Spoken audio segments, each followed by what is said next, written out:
In the heart of a crowded city, where the noise of traffic mixed with the cries of street vendors, life carried on in its usual hurried pace. People walked with determined steps, carrying bags of groceries, office files, or simply the weight of their daily struggles.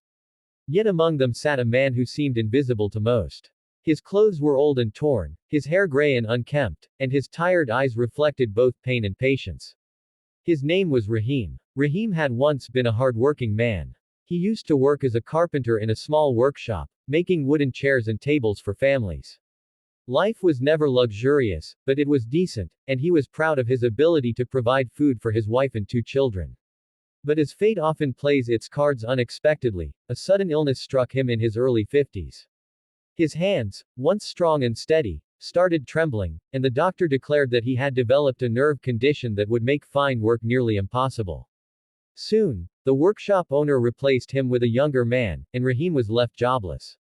His savings were small, and his children were still in school.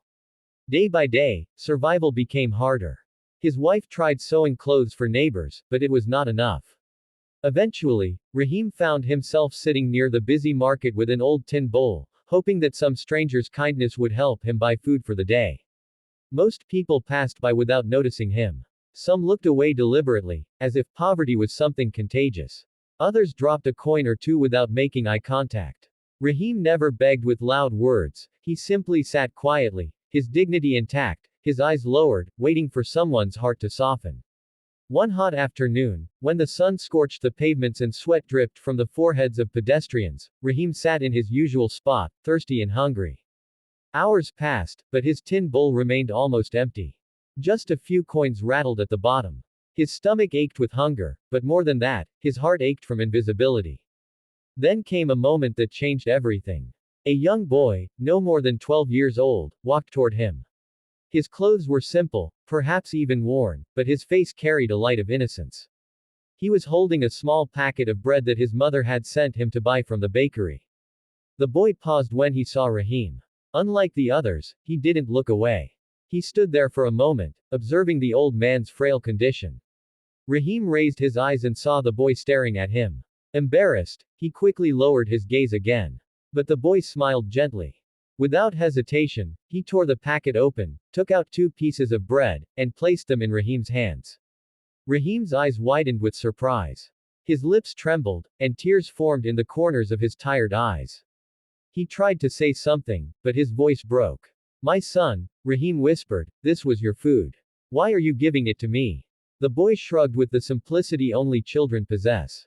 "Because you look hungrier than me," he said softly. "My mother will understand. She always says that when we help someone in need, God gives us more in return." Those words struck Rahim like a beam of light. He clutched the bread as if it were a treasure, but more than the food, it was the boy's kindness that filled his heart. He blessed the child with prayers that came straight from his soul. "May your life always be full of happiness, may you never face the hunger I face today." The boy smiled again and walked away, leaving Rahim with not just bread but hope. That small act of kindness began a ripple. A shopkeeper across the street had been watching the scene quietly. He had seen Rahim many times but never paid attention. Yet, when he witnessed the little boy's generosity, his heart softened. That evening, he walked over to Rahim and offered him a plate of rice and curry. "Come tomorrow too," the shopkeeper said. "I will give you food every day." Rahim could not believe his ears. With trembling hands, he accepted the food, thanking the man again and again. Word spread among the nearby vendors. Slowly, people who had ignored him earlier began noticing him. Some brought fruits, others gave coins, and a few even sat to talk with him, learning his story. Rahim, who had once felt invisible, was now seen. And all of this had started because of one small boy who chose kindness over indifference. As days turned into weeks, something miraculous happened. A local community group, inspired by Rahim's condition, decided to raise funds to help him. They pooled money and arranged for his medical checkups. With proper treatment, Rahim's trembling hands improved slightly. Though he could not return to heavy carpentry, he started repairing small wooden toys and birdhouses, which the shopkeepers agreed to sell at their stalls. The dignity Rahim thought he had lost began to return. His wife no longer had to struggle alone, and his children continued their studies. One evening, as Rahim sat outside his small rented house, carving a toy bird from wood, he thought about the chain of events. It had all begun with that boy, whose name he later learned was Imran.